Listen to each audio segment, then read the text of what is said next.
vengeance on intellect and other backgrounds of morality. Morality, where do you think it has its most dangerous and rancorous advocates?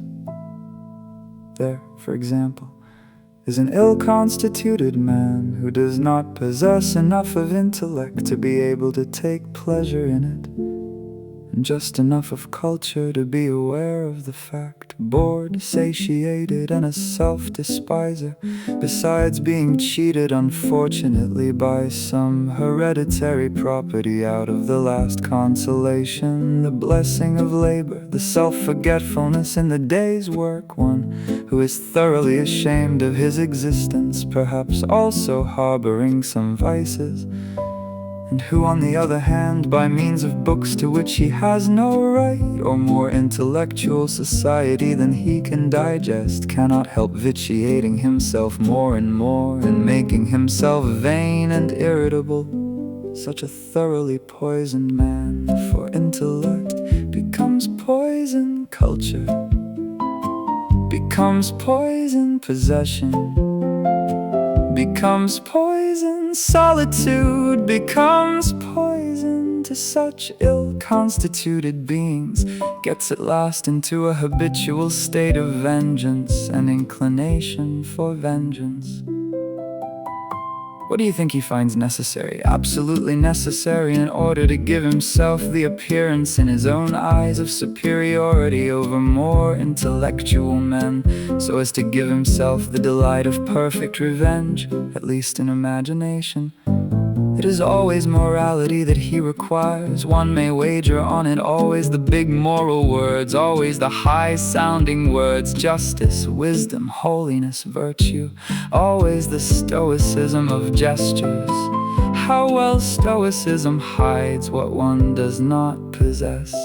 Always the mantle of wise silence, of affability, of gentleness, and whatever else the idealist mantle is called, in which the incurable self-despisers and also the incurably conceited walk about. Let me not be misunderstood. Out of such born enemies of the spirit there arises now and then the rare specimen of humanity who is honored by the people under the name of saint or sage. It is out of such men that there arise those prodigies of morality that make a noise and make history. St. Augustine was one of these men. Fear of the intellect, vengeance on the intellect. Oh, how often have these powerfully impelling vices become the root of virtues? Yeah, virtue itself. And asking the question among ourselves, even the philosopher's pretension to wisdom, which has occasionally been made here and there on the earth, the maddest and most immodest of all pretensions, has it not always been above all in India as well as in Greece, a means of concealment?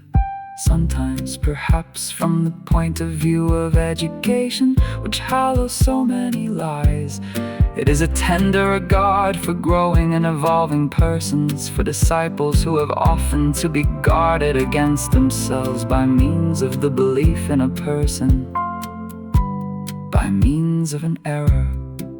In most cases, however, it is a means of concealment for a philosopher, behind which he seeks protection owing to exhaustion, age, chilliness, or hardening.